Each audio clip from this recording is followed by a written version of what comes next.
Stephanie, I guess we are live now. Yes, Terry. Thank you. So as I was saying, members of the meeting are asked to keep their microphones and cameras switched off until called to speak, and to switch their microphones and cameras off once they have finished speaking. To indicate a wish to speak, members should request to do so using the chat function. At the end of the debate on each item of business, there will be a vote of members, which should vote using the chat function with for, against or abstain. I will declare the result at the end of each vote. That does include the noting as well, which we will ask you to note a report rather than vote for or against it.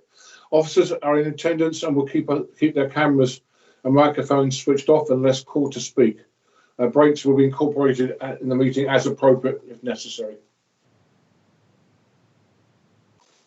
As far as attendance is concerned, we have membership changes. Margaret, thank you for standing in for Joan, and Steve, thank you for standing in for Barbara Gibson. We accept their apologies. I'm now going to ask each member of this panel to introduce themselves so that officers can register that you are physically in attendance. So start with you, if I can, Josh. Good morning, everyone. Councillor Bennett Lovell here. Thank you, Simon. Thank you, Simon Bloxham, Councillor for Letchworth North. Morris. Good morning, Councillor Morris Bright, Potters Bar West and Shenley Division. Margaret. Hello, I'm Margaret Eames-Peterson, Labour Councillor for Hatfield North. Sue. Morning, Chairman. Sue Featherstone, Councillor for St Stephen's Division. John. Good morning, John Hale, Coney Heath and Marshalswick. Thank you, Fiona. Good morning, Fiona Hill, Royston East. Steve. Steve Jarvis, Councillor for Royston West and Rural. Paul Mason. Paul. Morning, Paul Mason, Conservative member for Hoddesdon South. Tim. Sorry, a wife's phone's in the background. Councillor Tim Williams, member for Woodside Stanborough. Thank you. Colin. Good morning. Colin Woodward, Deputy Executive Member for Community Safety and Waste Management and Councillor for Bishop Stortford West and HCC representative on the Police and Crime panel. John. Good morning, John Whaley, Bishop Stortford East. Thank you very much indeed. And I am Councillor Terry Hone. I am the Cabinet Member for Community Safety and Waste Management. I'm also the Councillor for Letchworth South. So thank you for doing that. We have the minutes of the previous meeting in front of us, I hope. There are a couple of matters arising from that, one of which I think is dealt with in today's agenda, which was in relation to the question of the future of the Household Waste Recycling Service contract, number 7.4, and that is certainly part of the agenda today.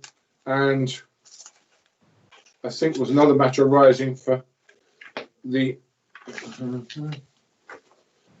following discussion, on-call review. It was noted that time and training needed to be invested in recruitment on-call firefighters, but the direction of travel was positive. Following members' request, it was agreed a report on on-call recruitment provided to a future meeting of the Cabinet panel. Can I ask, I guess, must be Chris, if at the future panel meeting we can have a report on-call, please? Yes, Chair, absolutely, no problem at all. Did you want a quick verbal update now? If you give us a verbal update now, perhaps get something to us formally for the next report, please. Next meeting. Absolutely, no problem. There's an intention to bring a paper to the next panel, but just by way of update for councillors, we have run 2 additional on-call courses so far this year in spite of COVID. One is ongoing at the moment. There is a 3rd course planned for December.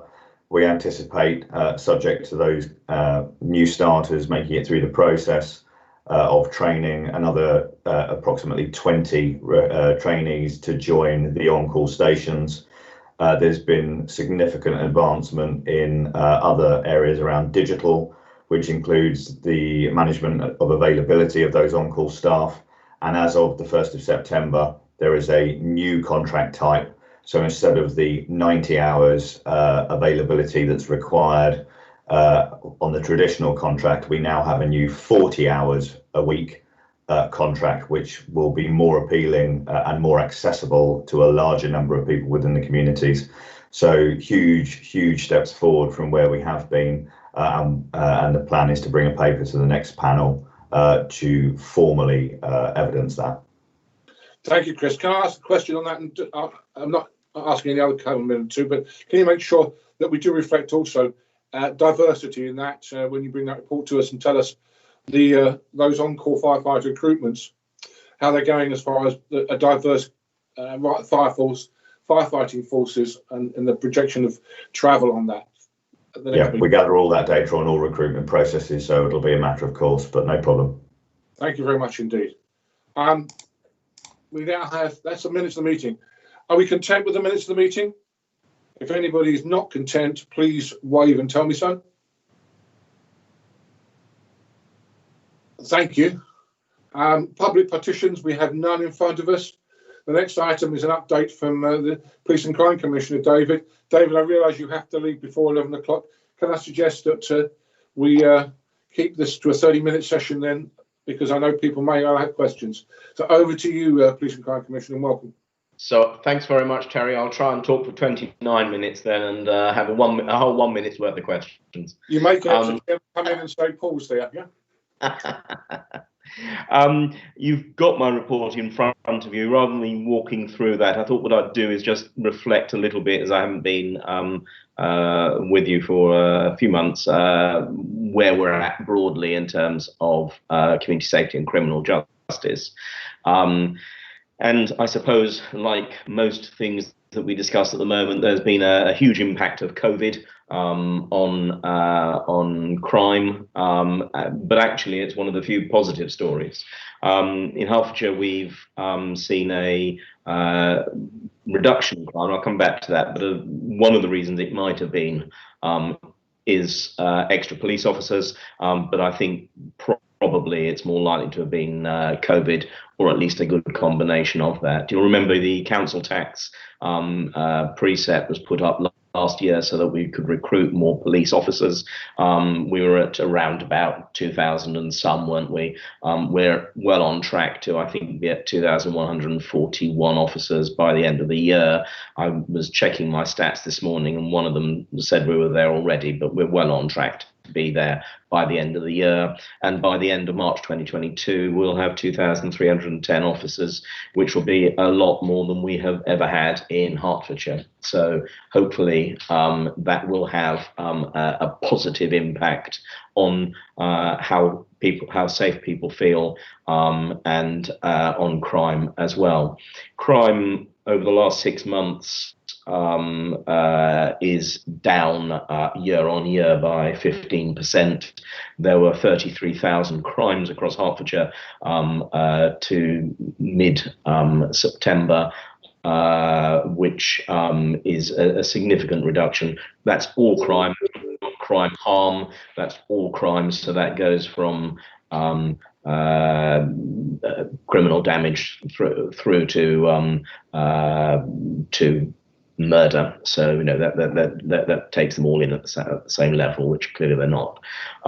Residential burglaries are down 28%. If I just turn up my the figures I've got in front of me, let's see if I've got them there. They'll never turn up when you want them, will they? But so off the top of my head, drugs possession is up by 10%. One of those crimes, of course, which reflects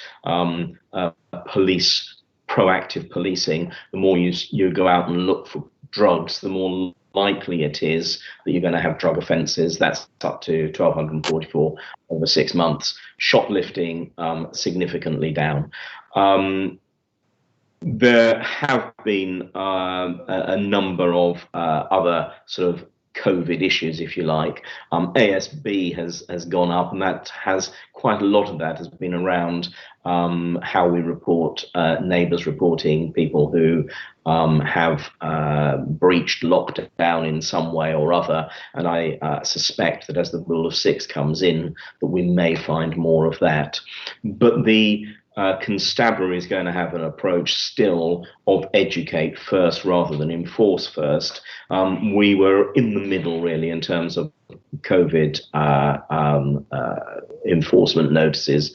I really don't expect that we will be at the very top in terms of the number of notices given, and that probably reflects the fact that most people actually have understood the rules and have not needed to have them enforced. We've been a fairly compliant part of the UK. We've had a summer of demonstrations, and that clearly has had an impact in terms of policing. Most recently, we had the Extinction Rebellion demonstration in Broxbourne.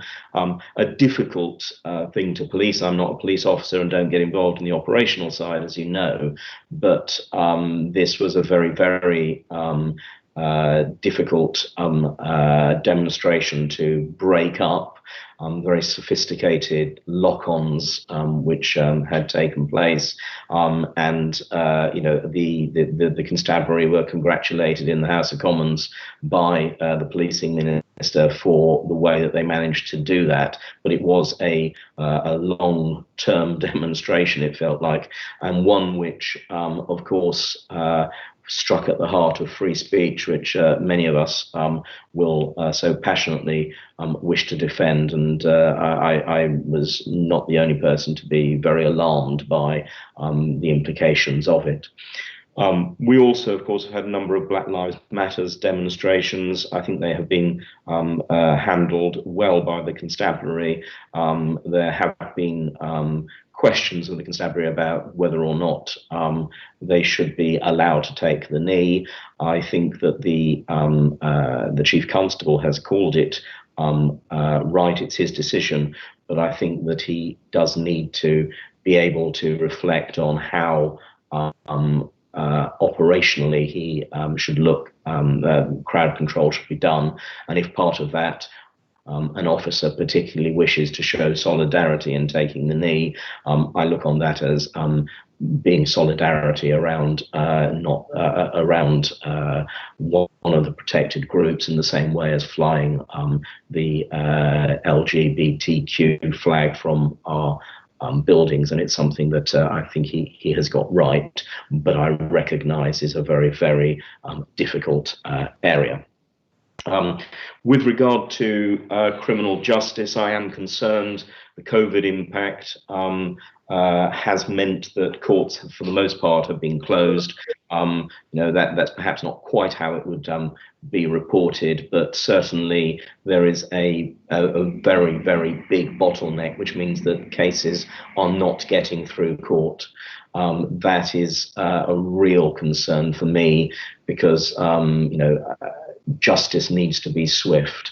I have a special concern around those people who have been involved in, who have been victims of intimate crime, but I'm concerned about all victims of crime, because it is not good enough if we have to wait more than 2 years to get a day in court, and that is what is now happening.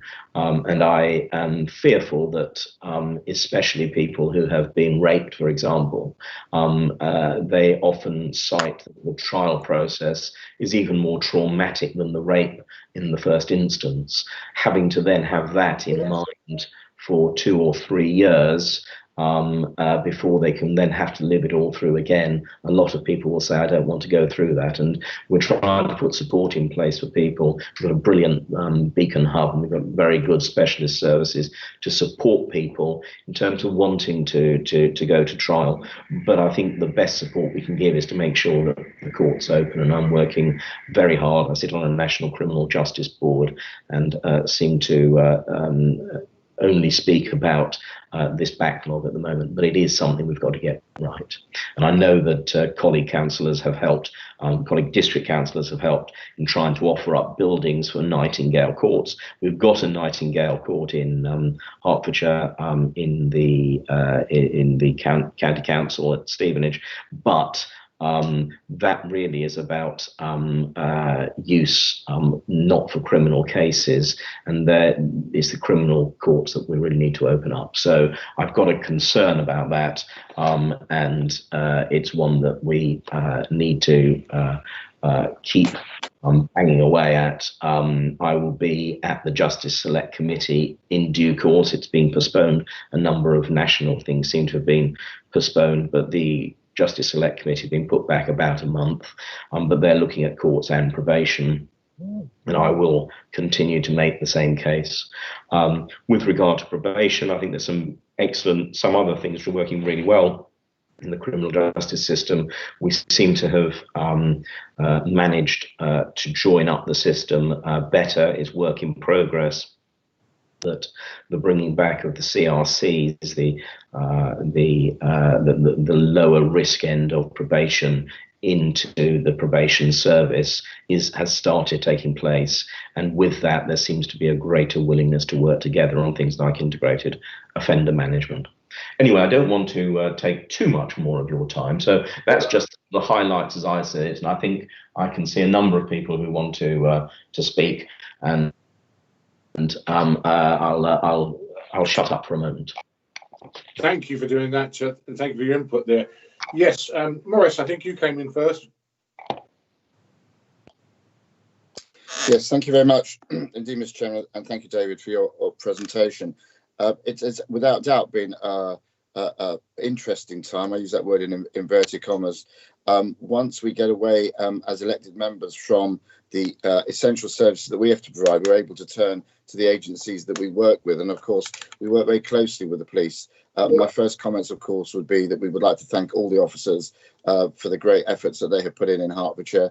I think that the whole light touch approach has been very much appreciated by residents who wanted to see a police presence but didn't necessarily want to see them in the early days coming down too hard on people. And I think it was a carrot and stick situation, which in Hertfordshire worked very well. I think it was very sensitively handled, the whole Black Lives Matter movement. We know how in times, particularly like lockdown and when people are under stress, important matters such as Black Lives Matter take on a whole different perspective. And for many people, it was the first opportunity for them to get out and actually vocalise concerns about a matter which has happened to be this particularly important one. And I think that the way that Charlie Hall and his officers managed these occasions where others were saying, events where others were saying, well, no one should be out if it's more than this, that and the other, and I think was very sensitive to actually the concerns that people were raising. And I think again that's to be commended. We now move into a stage where the government's introduced effectively fining for people who are holding parties, raves, for people who are ignoring, if you like, the rules, following spikes that we've been having, well, particularly across Hertfordshire at this time.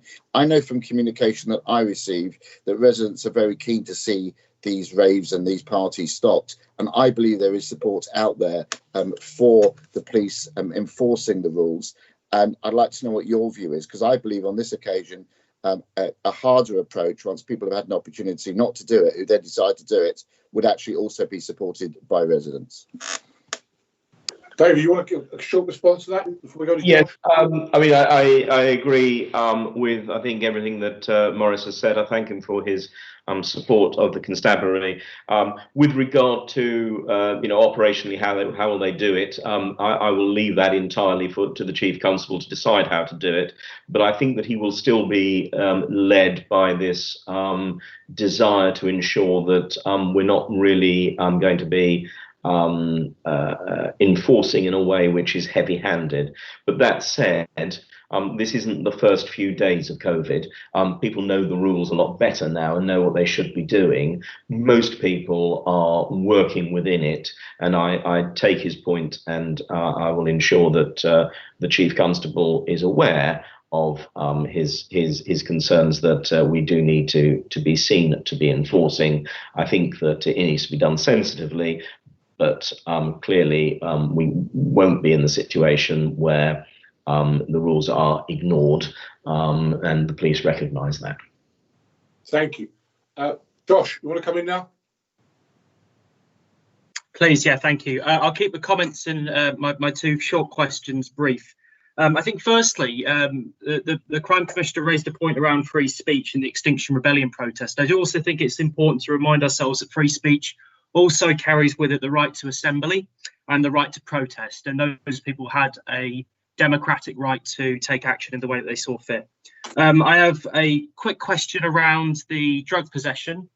Does that reflect an increase in the use of stop and search in the county?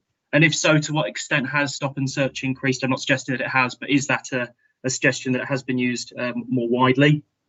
My other question is around the funds that have been raised from fines that have been made to people regarding the COVID powers. I know you've said that the constabulary hasn't taken the enforcement option to a great extent, but I assume that in some cases it has. Do you have an approximate number of the amount of fines and the amount that was raised from those? And I guess in light of a potential second national lockdown, which we might be seeing, and travel restrictions in place, what your view was on people who may need to access testing facilities at a much greater geographical distance than in Hertfordshire. At the moment, we've seen lots of people having to take trips of 50 to 100 miles to get to a testing centre. And I hope that you can confirm your view that it would be unfair to be raising fines on people for travelling to for COVID-19 safety reasons. But if you've got any comments on that, I'd welcome them. Thank you. David, I'm sure you can give some short responses to those two questions. I will indeed. I note your view around free speech. We probably both share, perhaps surprisingly, I think, Josh, but you know, I have always very much been at the forefront of allowing freedom of speech, and of course that means a right to assemble and a right to protest. Indeed, actually, under the COVID restrictions, there still is a right to assemble, to protest. And there's, you know, I very much recognise that. But that wasn't what was happening at Broxbourne. That was an unlawful assembly, obstructing the highway and obstructing press from getting out and being delivered. And I'm sure that you too would condemn that. There's one thing to protest. There's another thing to strike at the heart of free speech. I don't know. You may not. You may prefer that some parts of the free press are not allowed to continue. I don't know, but that's for you to judge. In terms of drug possession, actually what it reflects is, I suppose, some of the nuances of the a lockdown, in that there were more people who were out and about, who were selling drugs were more obvious. Drug possession is one of those crimes which is rather quirky, in that you tend to it's almost 100% on arrest to drug possession offence, because you tend to find the drug, and having found the drug, you then get the charge on it, and it's fairly open and shut, I suppose, on that. So it reflects more, rather than stop and search, it reflects more the COVID times when there were fewer people out. But those that were, we were able to perhaps to follow, or they were able better to follow up. I don't have in front of me, and I'm not going to guess, therefore, the COVID powers, the fines under COVID powers. I'm certain that, and I'll just have a look as I'm speaking to see whether or not my chief exec has given me an update as I've been speaking. But I'll make sure that you get the right answer to that. No, he hasn't given me an update. That's fine. But I do well remember two things. One, that we hadn't actually issued a fine for the last couple of months. And secondly, that when we looked at the national figures, we were about smack bang in the middle. But I'll get the exact figures to you for the minutes, or I'll ask Chris to make sure that happens. The access to testing facilities, I don't think there's ever, I think that's a confusion of outputs. I don't think that there has ever been a suggestion that you can't access testing facilities. That would be appropriate under the COVID regulations, as far as I understand, that you need to be able to access them for your health. Health has always been one of the reasons that you can make a journey. I don't think that that's likely to change. Okay, thank you. Yes, Josh, I'm sure we'll get the figures updated and we'll get them through. Next, I have Colin. Thank you, Chair. I just come back on the fixed penalty notices at the panel. That is the police and crime panel. We were informed that there were 189 fixed penalty notices issued during lockdown to members of what might be called white ethnicity, and 67 to BAME members. Not all necessarily people from Hertfordshire, because people travel into the county. My question to David is around the Nightingale courts, and I'm wondering if it's a question of resourcing those courts or physical places, because of course we have places such as Bishop Stortford's two former courts which are still unused as courts. They could be made available if it's a question merely of physical space rather than resourcing with necessary legal personnel. You're quite right, Colin. And those places have, as far as I'm aware, been offered. We've offered top of my head 6 or 7 different places across Hertfordshire. HMCTS don't really seem to want to use them. Another place which has been offered, but I think has been turned down, has been Watford former Magistrates Court, which of course is now part of the police estate too. I can't. I'm not going to enter into conjecture as to why HMCTS might not want to use them. My understanding is that there is still a concern about social distancing, and that, of course, is the main piece, and especially for criminal proceedings, Crown Court proceedings, they are particularly interested in ensuring that the judge is able to have access into and out safely, that there is a self facility for the defendants, that witnesses can be kept apart from defendants, all of those things which might not be able to do in a normal building. That said, you can probably hear the frustration in my voice that we haven't managed to do more. Thank you for that. Next, I have John Hale, please. Thank you, Terry.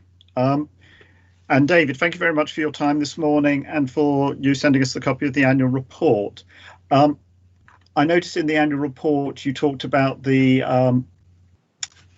close integration and collaboration across emergency services, and I wondered how that had been affected during COVID, and especially the joint Emergency Services Collaboration Board, and whether that had been able to meet and how that was going.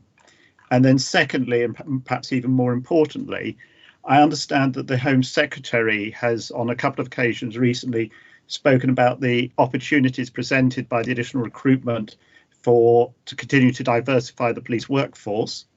I believe she wrote to the police forces at the end of July, and she's also been quoted as saying, "I'll continue to challenge all police leaders, including chief constables and police and crime commissioners, to accelerate their efforts on this subject." And I wondered what discussions you've had with the chief constable about diversification within the local police force in view of the Home Secretary's comments. Let me come in first and say that, yes, we did hold a joint meeting at the HESCB. I think it was on the 18th of August, when we got together and continued on the progress there.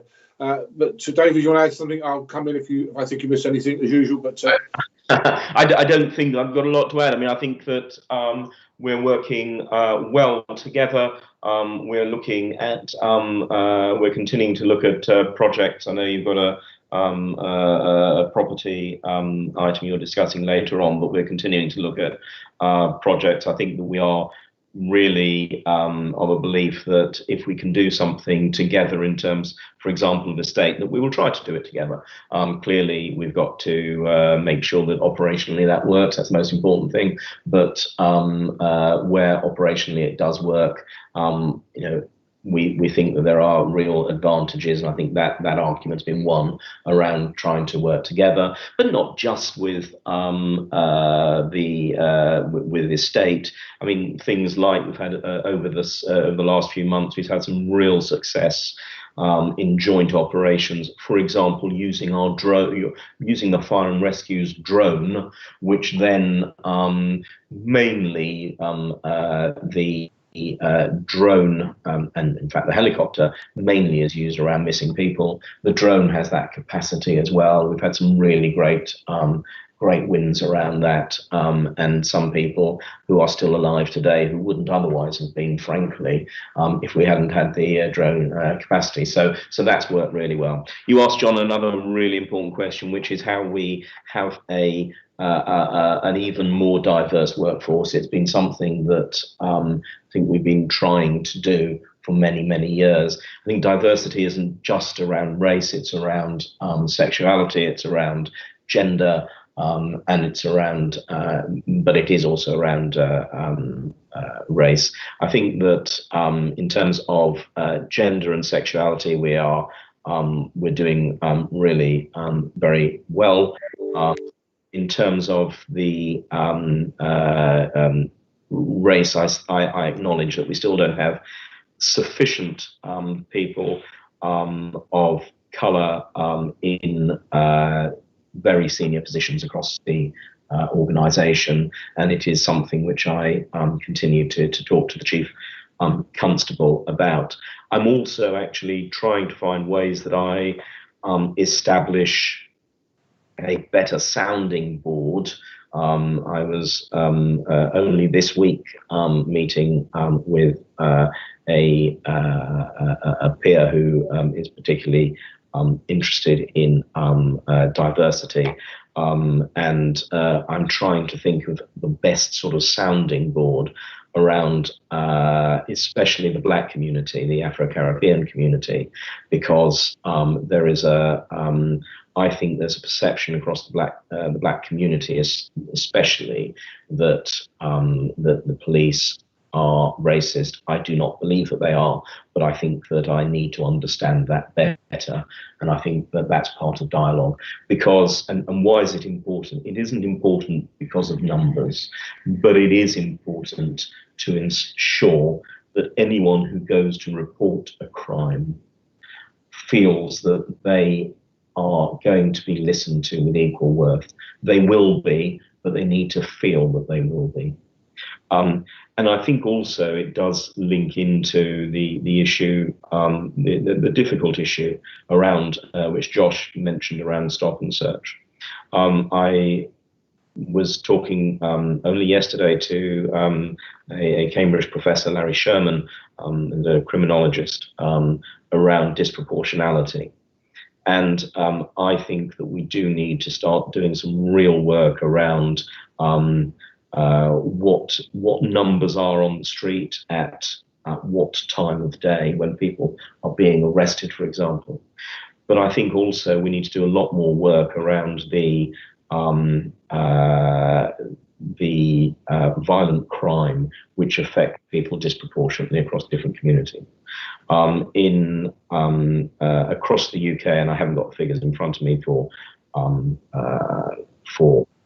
Hertfordshire, but across the UK, you're 5 times more likely to be murdered if you're Black than if you're white.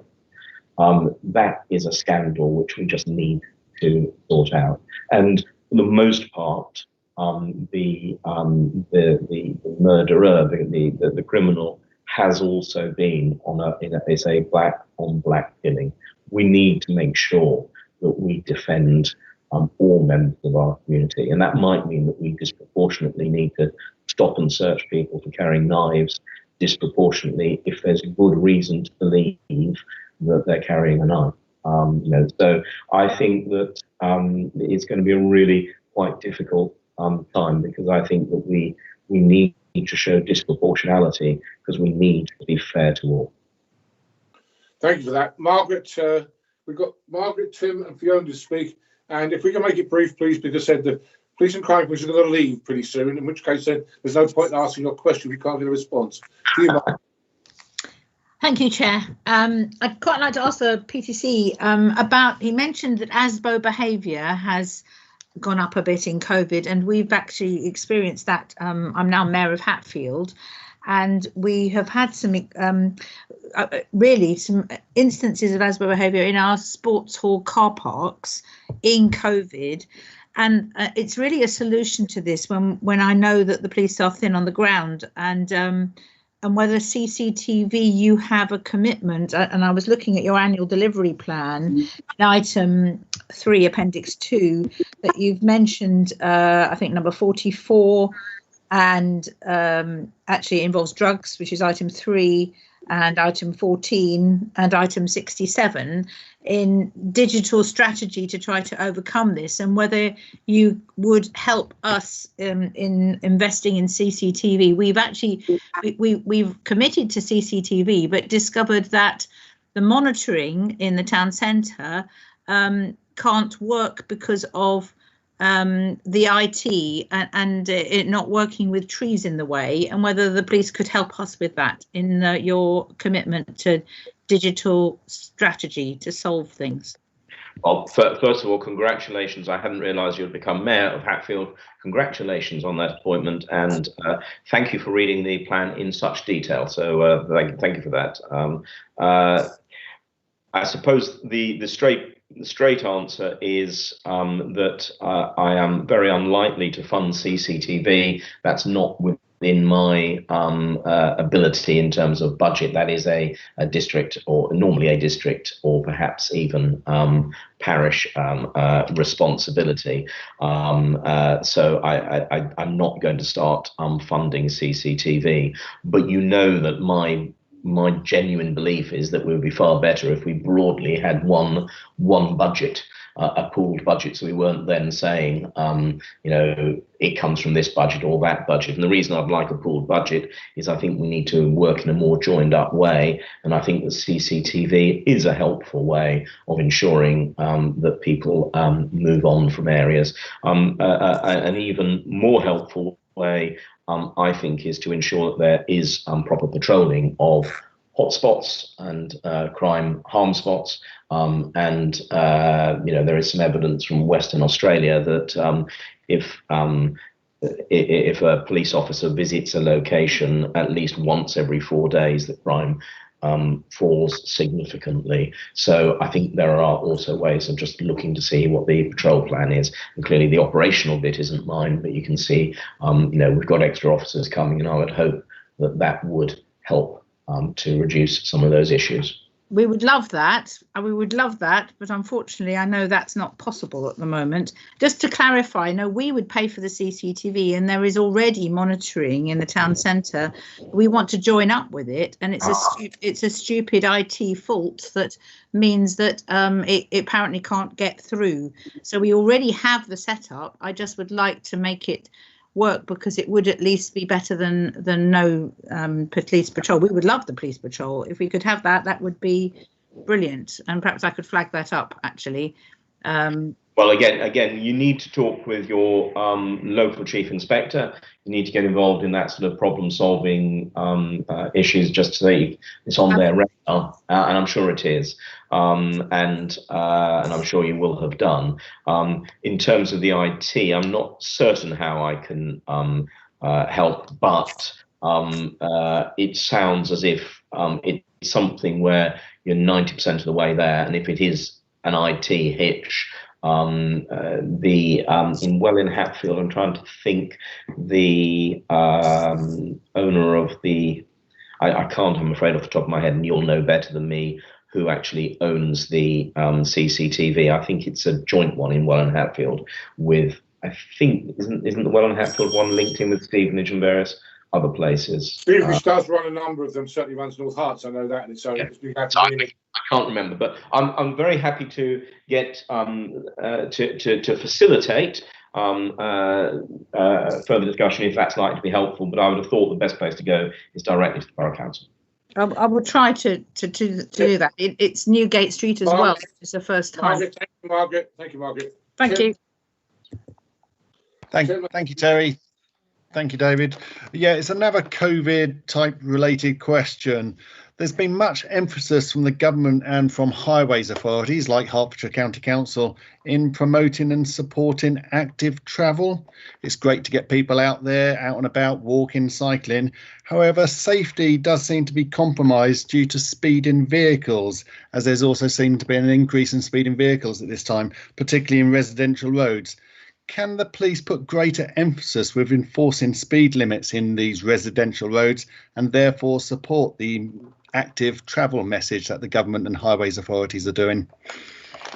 I mean, it's a question which is a familiar one, Tim, and clearly within resource. I recognise, I've been in this role for over 8 years now, and I recognise that the requests for enforcement of speed limits is one which has been continuous, and when requested in one place, it then moves on to another place. I think that there's a very long answer, and then there's a shorter one. I'll do the shorter one. I mean, I think it has to be a three-part plan. I think one of it needs to be, how do we get driver behaviour to change? Because frankly, if everyone understood the need to drive within speed limits, we wouldn't need enforcement. But I think the enforcement is twofold. I mean, clearly there are police officers there on occasion, and you'll know the practice there and how I've tried to work using Speedwatch and whatever else to sort of have that step approach up to enforcement.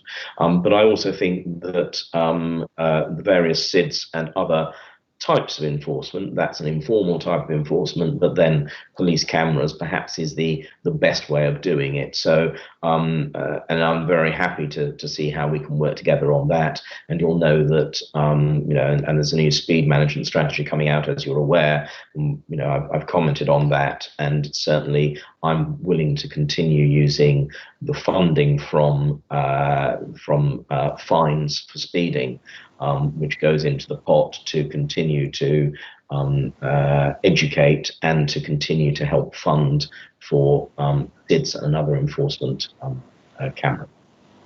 Thank you for that. Finally, Fiona, I'm sorry to rush this, but I know you've got to go, David. Yeah. Thank you, Chairman, and thank you, David, for a great presentation and report as always.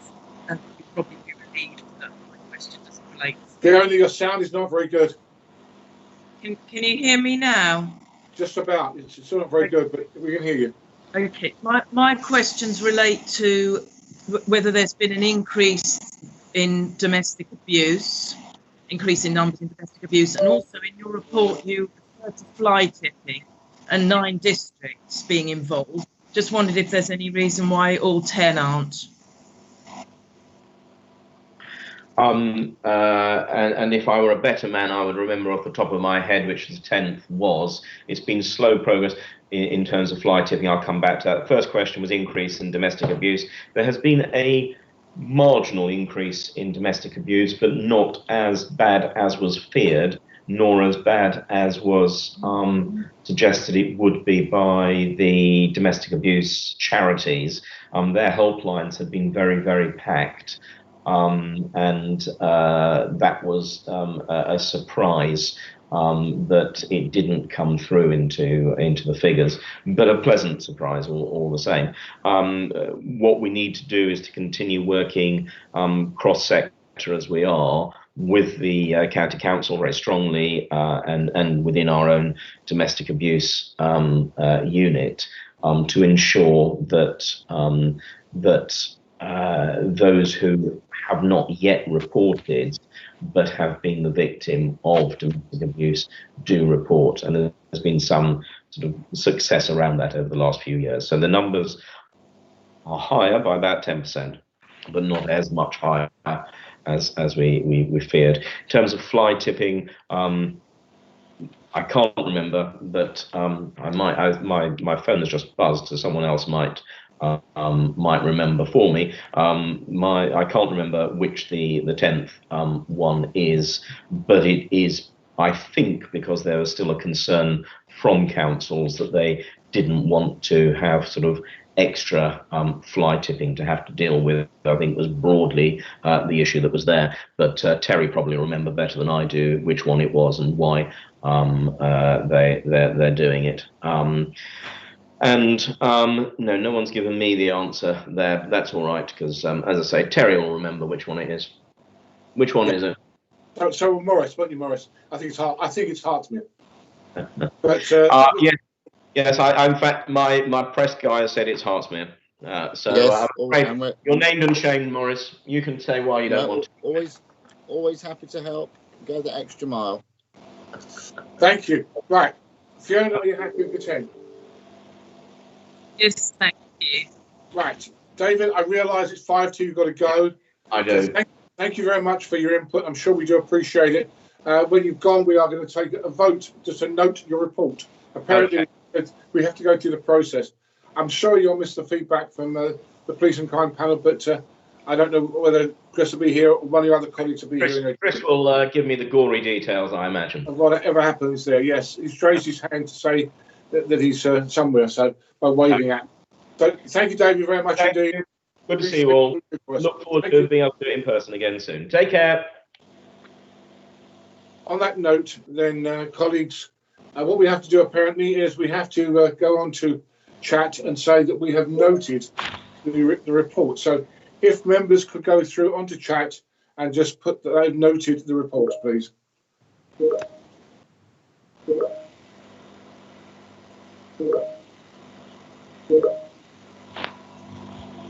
Those pings you can hear are on my other machine saying you've noted it. Thank you very much indeed.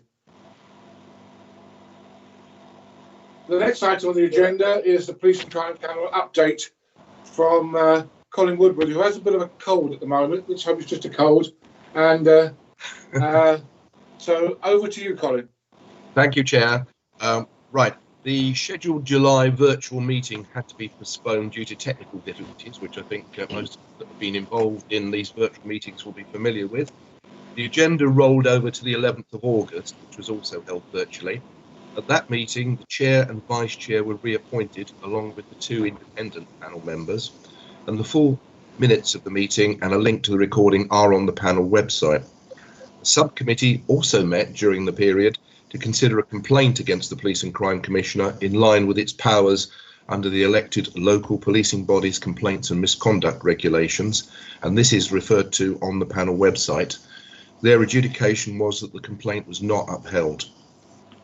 The time between our meetings was used productively to submit written questions on the report originally tabled for the July meeting by the Commissioner's Office. That is the Police and Crime Commissioner's annual report and the annual delivery plan, and those of the independent custody volunteers, the dog welfare report and stop and search scrutiny panel. The questions, including a number from myself and the answers to most, are on the panel website, but there were a few questions that the PCC undertook to respond to subsequently, including one from myself on the 6 shortcomings found in the HMIC FRS Inspectorate Report, Police Child Protection. The public submitted a couple of questions related to an FOI on disproportionality in stop and search, and another on the police response to Black Lives Matter taking the knee. We were notified also that the Police and Crime Commissioner would be extending the contract with the We indicated a future line of questioning for subsequent meetings on the constabulary's environmental. Look, join. Oh, Sorry. Nothing's happening. well, because they was monitoring it. Is somebody interrupting there? Yeah. Who's coming in there? I'm sorry. Sorry. We indicated future questioning lines on such as the constabulary environmental impact plan and the police internal culture, where there have been suggestions of issues around harassment. Subsequent to the August meeting. Go back to the beginning and go in again. Can you do that? In other words, close down. Getting someone over Completely speaking there. It's not letting me even do that. It's Sue Featherstone, I believe. Is it? Right. Right. Okay. So subsequent to the August meeting, the panel responded to a government consultation about the roles of police and crime commissioners. This was the first of what's believed to be a two-part consultation. HCC made its own responses, and the consultation presupposed the continuation and development of the PCC role. It set 6 questions, 2 of which related to mayoral authorities and learnings regarding the transfer to the Police and Crime Commissioner of Fire and Rescue functions. The other 4 questions related to reinforcing the accountability and raising the profile of PCCs to their communities, resilience of the role in the event that they couldn't undertake their duties, and improving scrutiny, including the roles and skills of police and crime panels, and the effective oversight of the PCCs, their chief constables. Now, I have a few bullet points on those 2 responses, but mindful of the time constraints, Chair, I'll leave it to your discretion as to whether you want me to run through this. If that's significant, then we should address them. Okay. The responses from the Police and Crime panel, in summary, there was concern about low turnout for PCC elections, although it's noted that the last in Hertfordshire was 29%, but the result related very much to a transferred preference vote. There was a feeling that the PCP should have power to require chief constables to attend to review how effective the relationship was between the police and crime commissioners and their chief constables. It was felt by the panel that reports are provided too late for the public to review, comment and pose questions prior to the police and crime panel meeting. And as such, we didn't consider it easy for the public to hold the police and crime commissioner to account. In fact, there was a fairly robust statement that the police and crime panel felt it was a toothless tiger with very few real powers. Our role is actually to scrutinise and comment on, but ultimately to support the police and crime commissioner. So about the most we can do is actually put forward recommendations which a police and crime commissioner can ignore, as has happened in the West Midlands, where there was an issue over the appointment of a deputy to their police and crime commissioner. There was a concern expressed by the panel over the millions of pounds spent on civil servant staff providing a workforce for the PCC, and that perhaps could be spent more on police officers. And there was not complete clarity about the accountability of deputies as they were appointed by the Police and Crime Commissioner but not elected. It was felt that more powers were needed to deal with complaints, and there certainly should be more training for police and crime panel members. There was a suggestion, in fact, that police and crime panel members should also be the portfolio holders for the districts.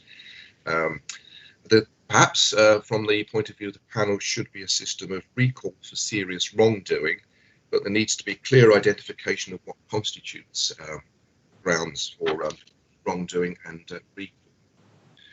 When we moved on to the questions about mayoral authorities, it was felt from the panel's point of view that we didn't have enough information until the devolution panel paper was published, as promised, I think, for later this month or October. But we did express a concern that it would dilute further the effectiveness of police and crime panels. Currently, the panel is constituted from each of the district councils and represents the distinct communities of Hertfordshire.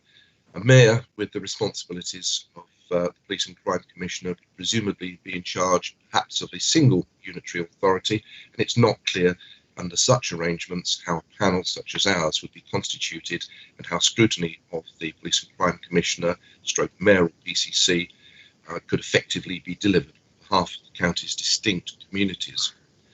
We weren't able, as a panel, to comment on police and fire combination in Hertfordshire.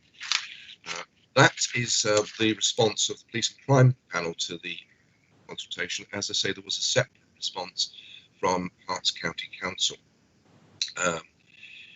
That response indicated that there was limited data available by which police can be measured at the local level, and even less how they can measure the PCC.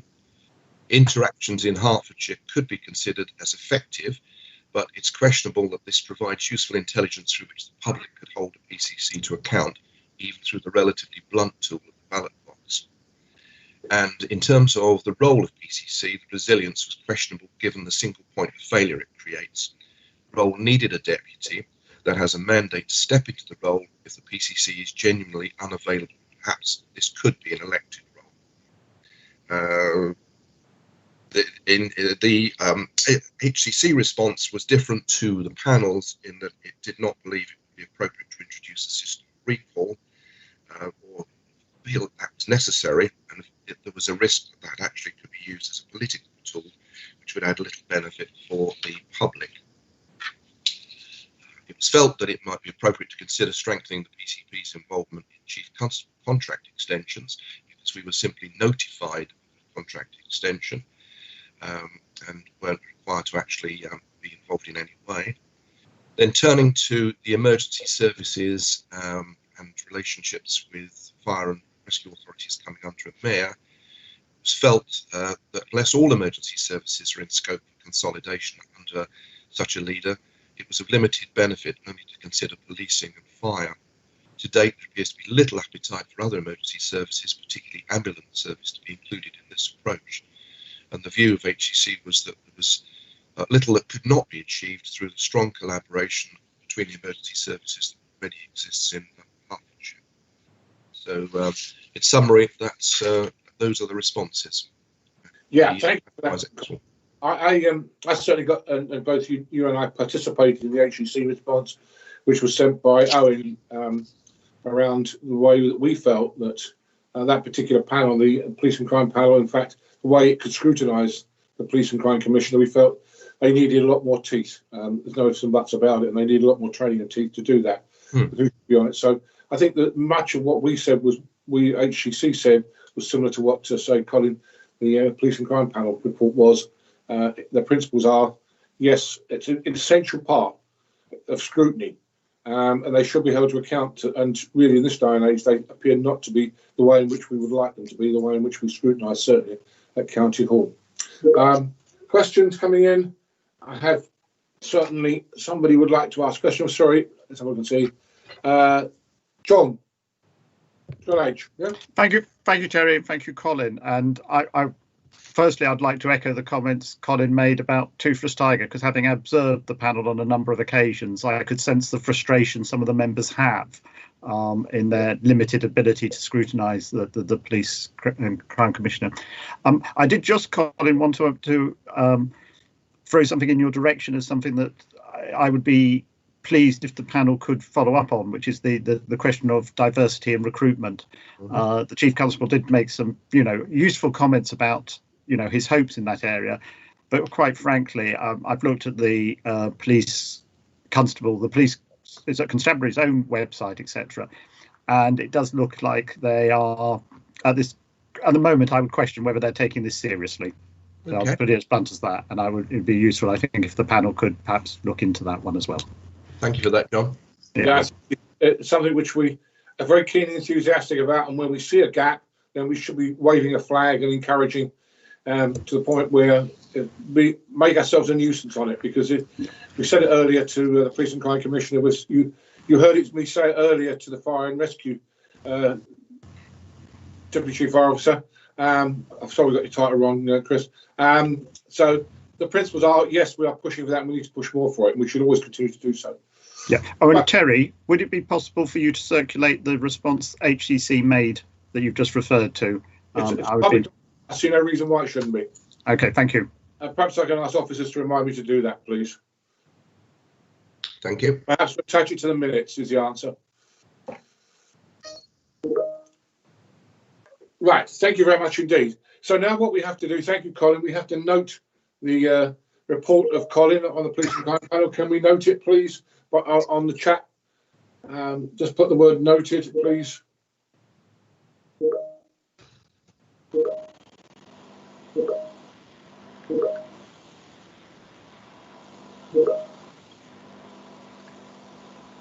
Great, thank you very much indeed. We have noted it. And thank you, officers, for telling me you've noted it all. Good.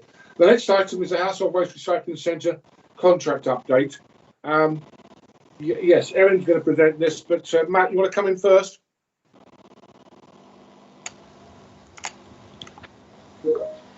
Hi, good morning, Chairman. Thank you. Good morning, all. Just prior to presenting the report, because it's been some time since the last meeting, I'll say a few made just on the services, the HWRC's COVID-19 response for the purpose of update. So the panel will recall that the HWRCs in Hertfordshire were closed on the 26th of March in response to the need to prevent the spread of coronavirus. And we worked to develop and agree a recovery plan for the service, which was implemented on the 11th of May when 10 of the 16 operational HWRCs across the county were reopened. Since then, further 4 HWRCs have reopened, making 14 out of a possible 16. And these sites were prioritised in terms of the catchment area for the centres, their size and their ability to manage social distancing requirements. The council's supplied additional numbers of temporary staff, redeployed resources across the network and implemented traffic management measures. The limiting factor for not reopening the remaining 2 HWRCs, that they are at Buntingford and Coal Green, is resources. The qualified and experienced staff that we require to safely and compliantly operate centres are fully stretched across the network. So we've been working on the basis that all residents will have access to a site within reasonable travelling distance if they have an urgent need to dispose of their waste. Regular reviews on the available staffing are taking place and linked to the report that Erin will present shortly. Once we have control of the services on 1st of October, we'll complete recruitment of a number of permanent staff operatives and be able to review and make a recommendation to members. But where we are today, all sites are collecting the full range of materials that are open for recycling, and all but 2, 3, actually off the top of my head, have opened up all available car parking spaces. So capacity is as near as we can currently get to what would be a business as usual scenario. Some sites, Walsdale, Potters Bar, some properties with residents not social distancing, so have other car parking spaces. So in introducing the report, just introducing Erin to the panel. Erin is a graduate trainee who's been with the Waste Services team for almost 9 months, having extended her stay with us. She's been a remarkable support and an asset to the council. So she leaves shortly after the transition of the Amy contract, but I wanted to record my thanks to the panel for her excellent contribution and efforts.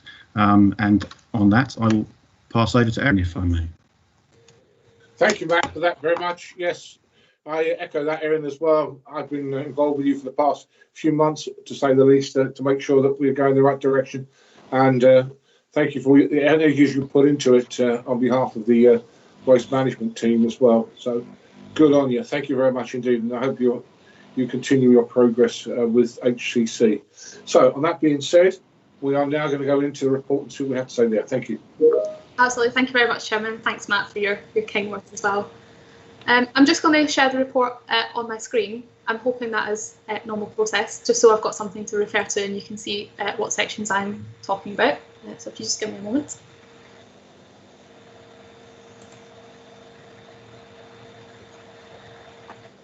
Chairman, can you just let me know if you can see that on your screen?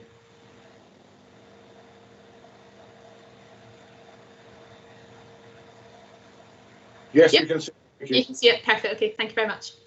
So as Matt mentioned, I'm here to provide an update on the Household Waste Recycling Centre service insourcing project that was initiated after a special Cabinet panel recommended in May and Cabinet agreed to exit the agreement with Amey by early termination.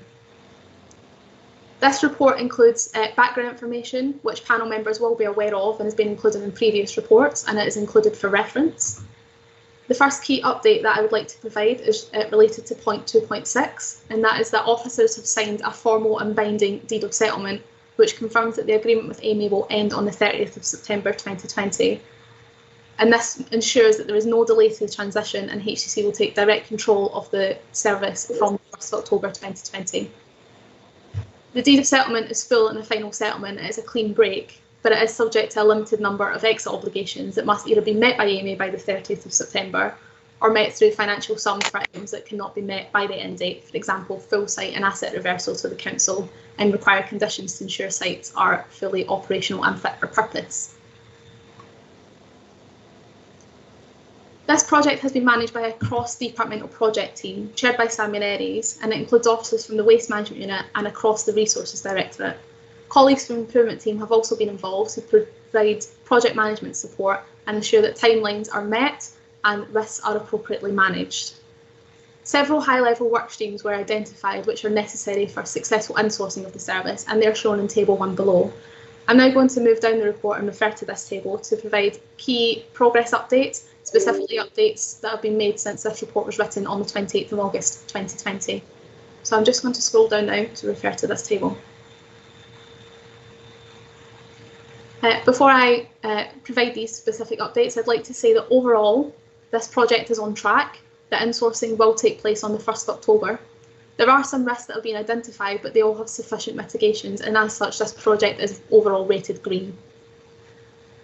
In terms of specific work streams, the first work stream I'd like to mention is the termination process, and this involves the development, signing and sealing of the deed of settlement. And as I just mentioned, this has now been completed, and the signing and sealing took place on the 28th of August 2020.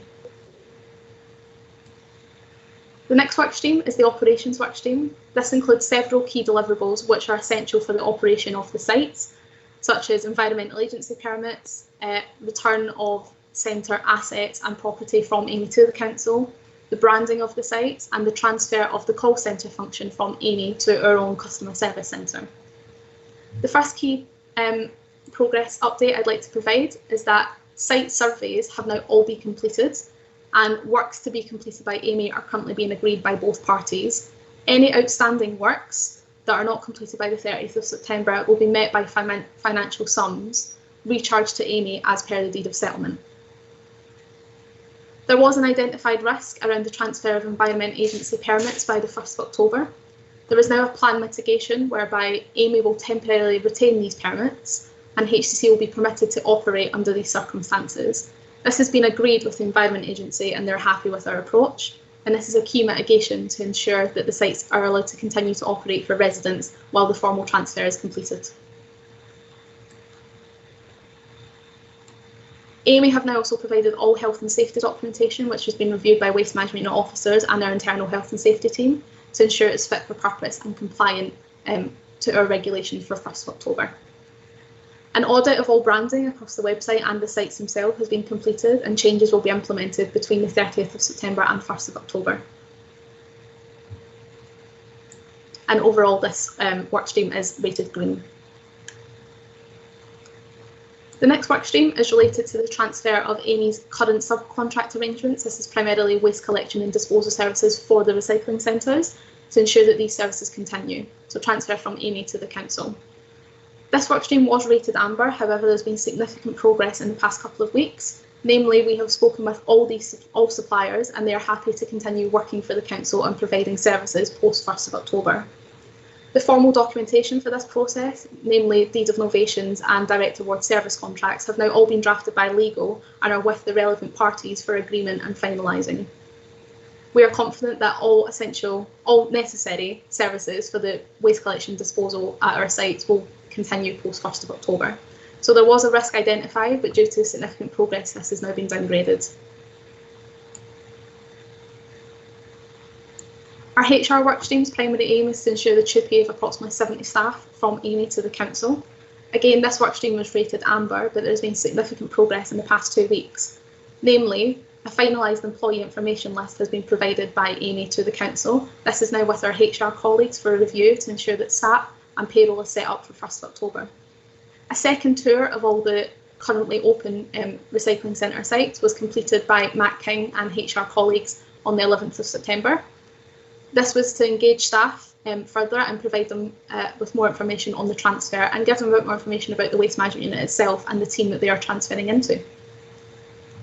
Again, there was an identified risk for this workstream around employee information, but due to significant progress in the past 2 weeks, this risk has now been downgraded. The technology and networks workstream is to ensure that sites have the appropriate tech kit to continue trade waste and reuse operations, and to ensure that management staff who are transferring over have the appropriate IT kit to perform their duties. All IT kit for the management staff is on order and will be ready for collection on 1st of October to ensure that there is no gap in provision for these staff as they transfer. There was an area of risk identified around chip and pin machines being available for set-up on site by 1st of October. This risk has now been fully mitigated as we've confirmed that there is a stock available to install on the site to continue reuse operations. I would like to finish by saying that, as well as the insourcing project for 1st of October, we've also been considering support that the Waste Management Unit will require after 1st of October from other resource departments such as HR and Health and Safety. And we've been in discussion with these departments to ensure that the Waste Management Unit have the required level of support they will need when bringing in such a large number of staff relative to the current size of the unit. And finally, we've been following a comms plan throughout this project to ensure that important stakeholders such as the Amy staff who are transferring, our residents, our council colleagues and our Hertfordshire Waste Partnership members have been informed of the transition, and we do have some more comms planned in the coming weeks as we move towards 1st of October. And that concludes my update. Thank you for listening, and I'm happy to take any questions. Thank you very much, Darren. It covers most of the things that certainly we needed to hear and see. A great job by you and certainly by Simon and his team, including very much Matt and HR and legal being involved as well. It's not just as you know, a one man, to use an expression, band. It's a lot of people getting involved, and somebody needs to coordinate that and make sure it all happens. So well done. We do appreciate that. Yeah, I've got certainly Maurice. I missed you first time round, and then Margaret after that. But I'll come back to you in a moment. Let me make another comment if I can, please. That is that this. But us taking this back in-house will give us some opportunities to review some of the actions, some of the things we do today that happen today under the contract that we have with Amy. So we will take time after this to see what we can do better, how we can improve the service for the residents of Hertfordshire in what we make available to them as far as the Hassle Waste Recycling Centres is concerned. It may well maybe around opening, it may well be location, it may well be facilities, but all of it will be geared to improve recycling, reuse, and reduce in every way we can, because that's key to it. Because we still want to reduce the 550,000 tonnes of material that gets produced by the residents of Hertfordshire in terms of waste. So this will give us an opportunity to do more things, which will be good. Not that Amy did not do something what they were supposed to do under contract. In fact, they did more over and above it. Amy were very, very good in the transition period before and after in terms of when they said they wanted to divorce. So thanks to all those Amy operatives and our management for being cooperative with us. We did appreciate what they did, particularly around COVID and how they managed to make the most of a situation which was thrown upon them. Yes, there were some delays at some of the sites, 2 sites in particular, where we had troubles, but certainly things are easing up now, and we are not seeing anything like the volume of visits that we were seeing immediately after we reopened, when people had spent perhaps 2 months emptying out their garage, their lofts and their sheds, and suddenly wanted to take it along to the dump, to use an expression. This, I said, will give us an opportunity which we could welcome. Maurice, I think it was on a different subject you wanted to come back, but certainly come in, please. Well, yes, it is on this report. I mean, look, I think Amy did very well as well. And I think it's important for people to understand that we're not being critical of their service. As you say, divorces can be amicable. I know I'm going through one. It's very amicable.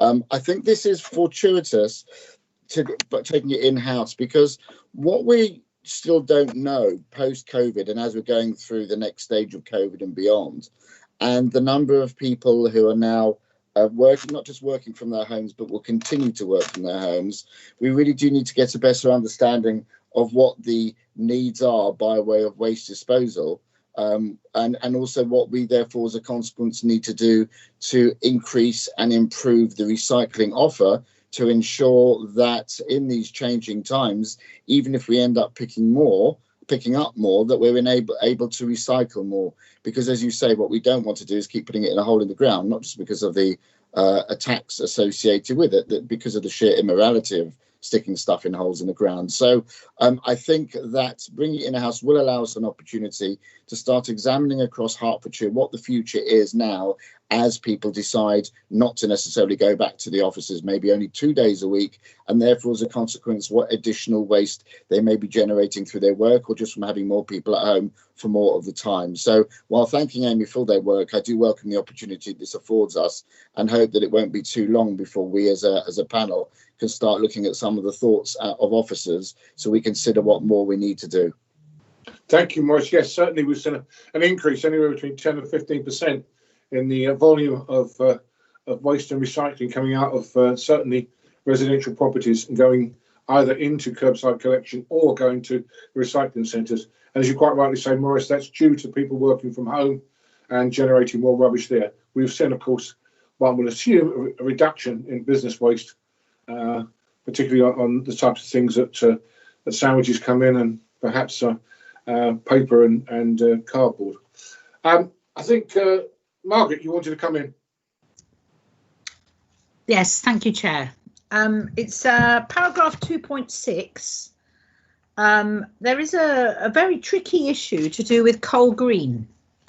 I believe that the lease for Coal Green, well, we don't own the site of Coal Green. I think it's a third-party lease from Mitchell's. I'm not sure who owns the land, but it was due to end in June 2021, I believe. And Amy's would have had the responsibility of shutting and remediation of the land, and basically renovating the land back to a normal a bit of land that is possibly usable for other purposes. That now falls to us.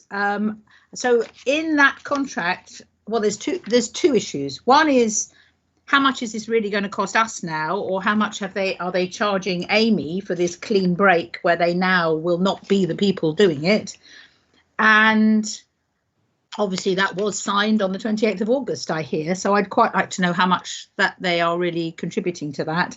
And the second is the future, because Coal Green was almost full anyway, as to what's going to happen. That is our local dump. How are Welwyn Hatfield residents going to be redirected in the future? How are we managing that? I should just say I really, really welcome us taking this all back in-house. I think that's a brilliant. I mean, I really think it's a real opportunity for us to do recycling the best we can, including plastics, I hope, in the future. So I should have said that positively, and thank Erin and Matt and Simon Aries for this report. But I just feel the elephant in the room is Coal Green, and could that be explained? Thank you. Thank you. I guess, Erin, Matt, you want to come in on that?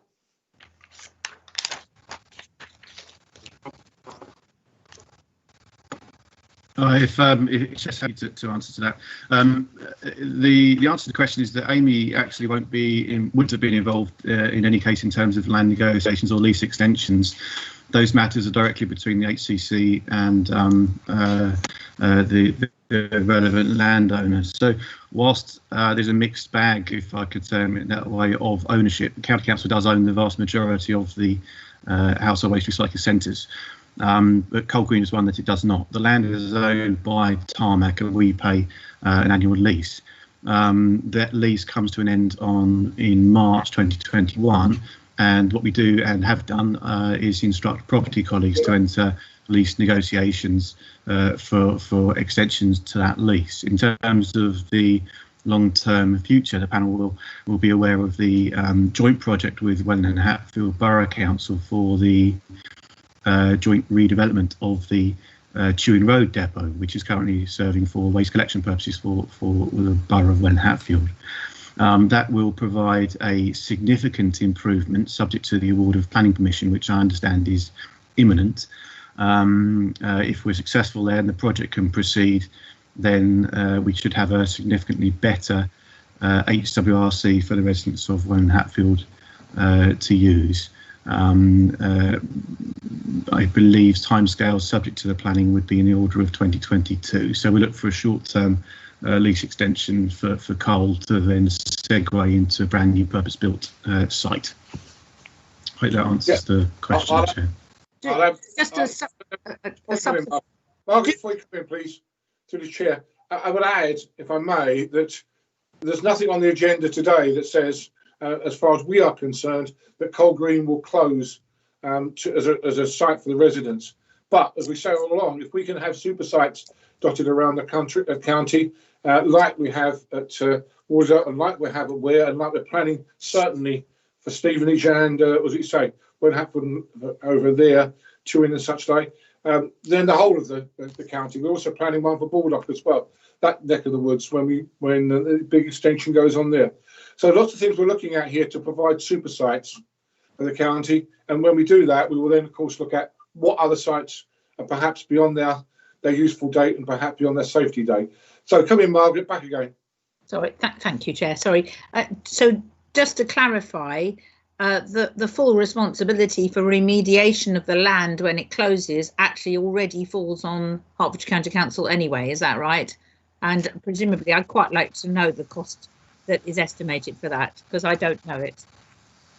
That's my understanding. No, I mean, in terms of remediation, certainly in terms of the site itself, the household waste recycling centre use, the county council would be obliged to make sure that it has left it in the state that it had it in.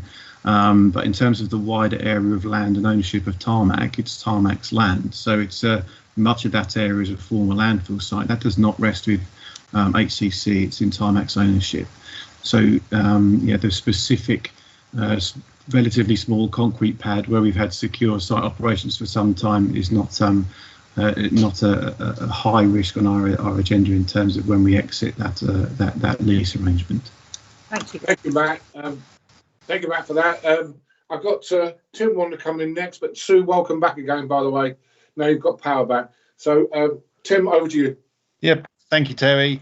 And just like to also thank Matt and thank Erin for the very comprehensive report, and well done to Erin for her presentation. It's great to see in the report that there's been this project team set up, and it basically covers all areas that could possibly affect sort of thing, the legal, human resources, etc. And I thought the red, amber, green sort of column was very good as well, and on pages 4 and 7. But I really just wanted to ask further about risks. Whenever you do a project like this, of course, without sounding like Donald Rumsfeld, there's going to be unknown risks, known risks, and known unknown risks, etc. But are we happy that we've actually covered all the risks that possibly could occur on October the 1st and the few weeks afterwards? And is the project team all in place to overcome the risks if they come about, especially in regards to the subcontractors? Thank you.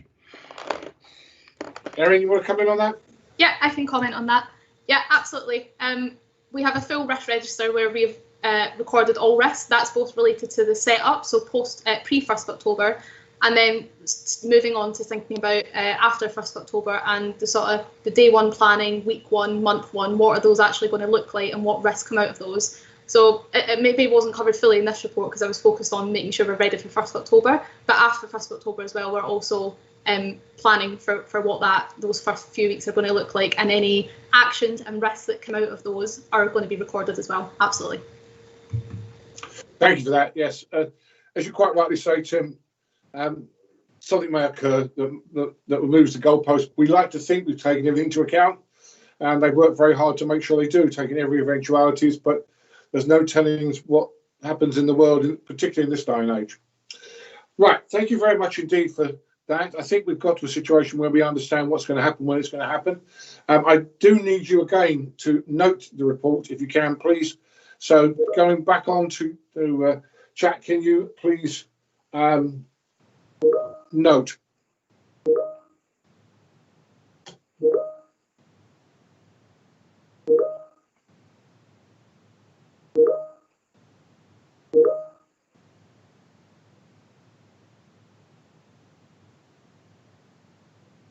Good. Thank you for noting the recommendations. I'm sure, Sir Tom, that you've done that. Yep, we have a majority on that. So thank you for that. Thank you once again, Erin. Erin, you are quite welcome to leave the meeting if you wish to, and you too, Matt. Thank you. If you have other things to do, we don't keep you any longer than you have to. So now we moved on to the next part of business, which is the approval, the redevelopment of the Hertford Fire and Ambulance Station. And I think Chris, you can take this. Yes, please, Chair. Thank you. So we've got grateful that Saf Pleasure will be joining us should you have any technical questions that are beyond me. But in terms of the paper, if I can give you an operational introduction, and we'll deal with questions as you need. So thank you, Chair. The paper is in regards to the redevelopment and replacement of the fire and ambulance station in Hertford. The building itself, most of you will know it. It's end of life now, and therefore requires significant remedial work. Actually, you know, the costings are that it needs a full replacement. Remedial work won't be cost effective for the authority, and so we have spent some considerable time looking for the optimum solution. That optimum solution, as we recommend, is to redevelop the site itself. The replacement would see a fire and ambulance station remain on the site in Hertford, but to increase the opportunity, it would be to place 81 residential units on the site as well. The intention is to do that with Chalkdean, and the paper discusses the technicalities of how we would achieve that. In terms of service continuity, we will continue to run a fire and ambulance station from the site throughout the process, and the intention is to move our operational resources around the site to allow for demolition and rebuild in a phased fashion. The long-term intentions for everything other than the operational base is a redistribution. So whilst we're going through the replacement process, some of our functions will go into County Hall, and some will be distributed across the rest of our estate. You'll see in the Equalities Impact Assessment that we've made comment around the support of staff through that process. And of course, the long-term ambition, and it was sort of pointed to both in Councillor Woodward's presentation and also from the PCC around our collaboration and our intention to move our headquarters function into Stanborough in the future. So the paper discusses the need to replace the fire station.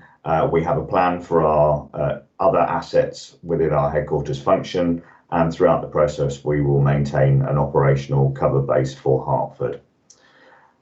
That's the introduction to the paper, Chair.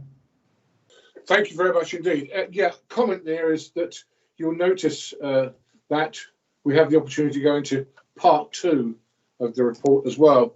Part 2, I think, certainly I know contains certain financial information which we really cannot put into the public domain. It will impact on our ability to negotiate certain contracts. If any member does require, and you have access to that part 2 paper, require us to go into debate around that, then we will leave a meeting, we go out and come back in again when we have taken the public offline for a period. So I'll come back to that when you've had any questions on part 1, if I may. Sash, do you want to add anything first before I ask questions from members? Thank you, Chair. No, I think Chris has done a really good job in terms of highlighting the opportunity here and the benefits for the authority in this project. Super. Questions, comments?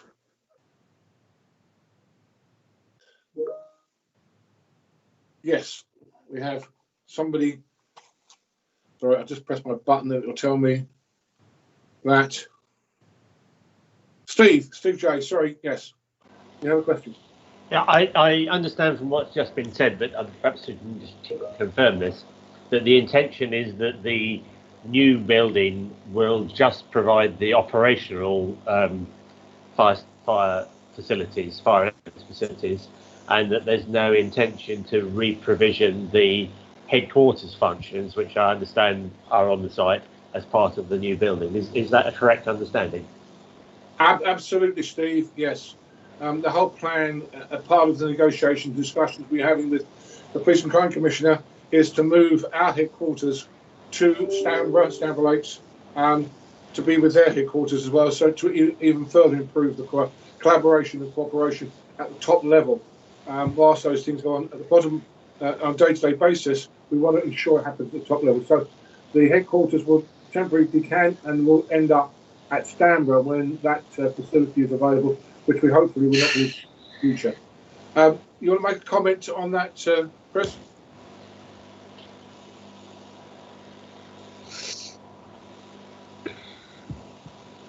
Chris, you content with that? You're on mute, Chris. Yes, thank you. I'm content. Okay, it does reflect. So can I ask you to go on to mute and go on to take your screen off, please, Sue? Won't switch off. Oh. Okay, well, rather than losing you, we're happy to see you. Margaret, you had a question as well.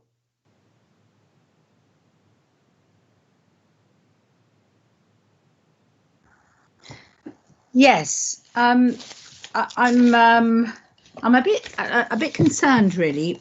Whilst I really welcome the refurbishment of the fire station and what seems to be an innovative solution for funding it, I don't feel that we can really approve the recommendations of 3.1, well, particularly 3.4 or 3.5, without knowing a bit more about the finances, because I have a little problem and I can't discuss it except in part 2. And I just feel that we can't delegate to the Director of Resources without more knowledge, and in fact what appears to be a property development being approved by Community Safety and Waste Management, and I really feel that needs to be done by Resources and Performance. And that's all I think I can say at this moment, but I would prefer that these recommendations were taken in part 2. Okay, well, that we will do. Chris, you want to come in and just talk a little bit about one of the points made there by Margaret?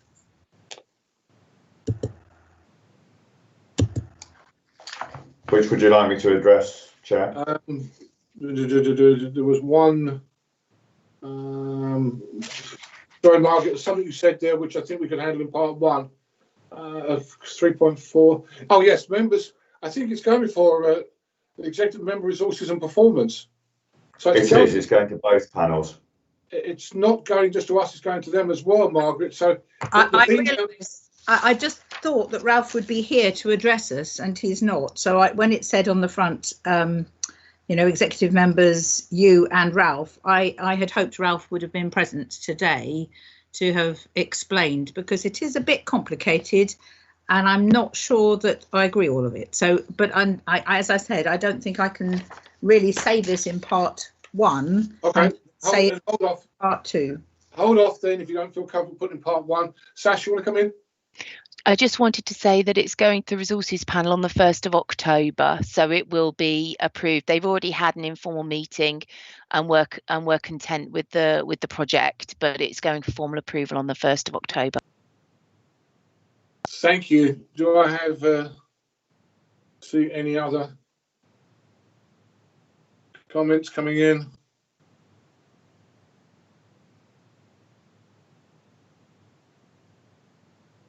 No, I don't. In which case then, officers, we need to go out into part 2, please. So we can deal with the part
Yes, I think we have agreement to go back into part one.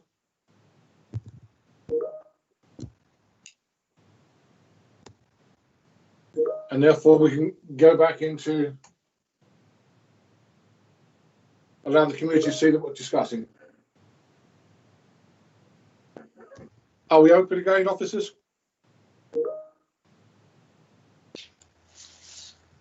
Yeah, it's live, Terry. Thank you very much indeed. We're back going live. Welcome back. Sorry we had to go to part two, but there's some interesting discussions around numbers there, which we could not discuss in part one. We're now coming back to part two, back to part one, rather, and we had there the recommendations. Who wants to speak to that? Margaret, you're waving your hands, yes? Yes, sorry, thank you.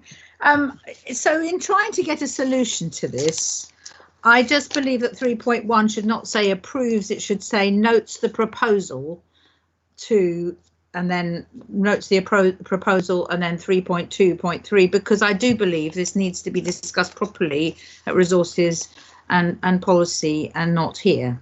So rather than approves, I could not with my hand on my heart vote to approve, but I could say we have noted and discussed. Because I just feel we are not the body to approve the finances for this operation. We can approve the building of the refurbishment of the fire station through County Council resources. But I don't think we can approve all the detail of the 3.31 million budget that is actually set out in 3.2. because I don't believe that that is fully bottomed out, as I just explained, and I'm not sure that it's sort of watertight. We're in funny times, and I do feel it was sort of artificially back calculated, really. Thank you for that. Can I confirm with officers that it's going to go to Cabinet on the 19th of October? Yes, that's the Cabinet date, Chair. In which case, then, of course, it would have already gone through resources and performance on the 1st of October. So resources and performance will see it, will comment on it, and they will look to either recommend or otherwise it to Cabinet along with us. Yeah. So I think we are recommending certainly the report you have in front of you on the basis that it is going to go before resources and performance. They do have the option of saying we don't recommend this to Cabinet, in which case it will fall away because it needs both of us to do that. And so I think that the Cabinet, from the Cabinet panel, our Cabinet panel, from the perspective of the fire and rescue side of our panel, I think we should approve these recommendations as they stand. Margaret, you want to come back on that? Yes, I don't think you've got my point here, because I actually said I think I can note the proposal, and I agree it will go to Cabinet and it will go to resources and policy, but I don't think it is for us to approve the capital spend in the manner that it's been set out in 3.2 and 3.4. Okay, sorry, Margaret. If we just come to you and said we're going to rebuild the fire station, end of, right? Because no, excuse me, let me finish, if you may, please. That's all that's applying here is the fire and rescue service side of it, is that we are going to rebuild the fire station and move the headquarters out, right? Okay, but we've added to that, SAS has put to that the numbers and the figures and the details behind it to aid our decision-making process, because a similar report, if not identical, will go to the resources and performance. So they see that from our perspective, that is the Cabinet panel responsible for fire and rescue, have agreed that we are content with the headquarters moving out and the fire station being rebuilt to meet the needs of the community. So I'm not prepared to change the recommendations to do that, because then it would have to come back to us. It needs our approval. It needs the approval of this panel to move forward to have that fire station. I understand that, and as a community safety project, I believe we can vote on vote on the fact that we do want the fire station regenerated. My point is that they are using us as a community safety panel to approve a financial arrangement that I am not happy to say we know all the detail about and that we approve. I just think I want to split what we're doing to be purely community safety, so that we approve what we can approve as a community safety panel, but not be used to say, well, because community safety have approved it, then of course resources and policy will approve it, and then the cabinet will approve it, because actually that doesn't hold with integrity for me. And I just feel, you know, I would have to abstain from the vote then, whereas you could get my vote to actually agree that we do want the fire station rebuilt. I think that number 2 says it delegates authority be given to the Director of Resources consultation, etc. And then number 3 says it goes to resources and panel meeting. I think it covers those sorts of things.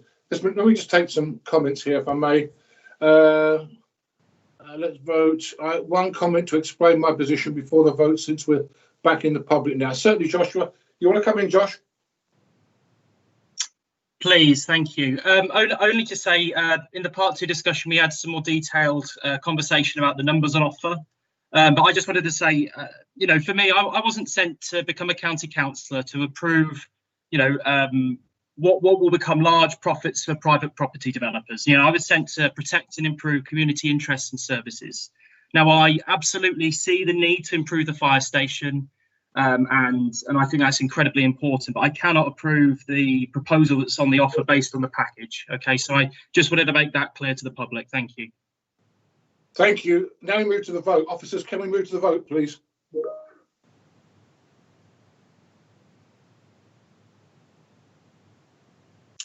In doing so, we go to chat, I believe, and chat will come up with 4 against or abstain. Am I right?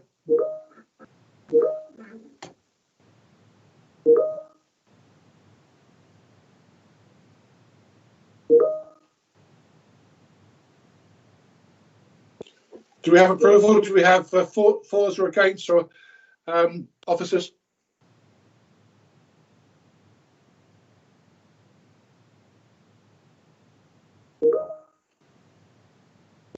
Majority agreed. Thank you very much indeed. Margaret, we take into account your position. We understand it. And Josh as well, we recognise that. And please make sure that your voice is heard at the Resources and Performance panel, and your concerns are expressed there around the numbers. As far as having a new fire station is concerned in Hertford, one that meets the needs of the fire and rescue service and therefore the community, I think we are all gung ho and doing that.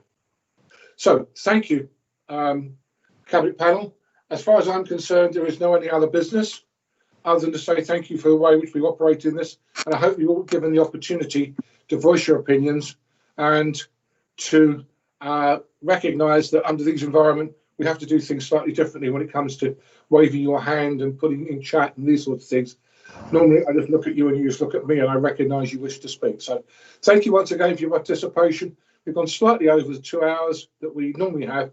That's because we started a bit late because we had technical issues. But thank you once again, and see you again soon. Thank you, Mr. Chairman.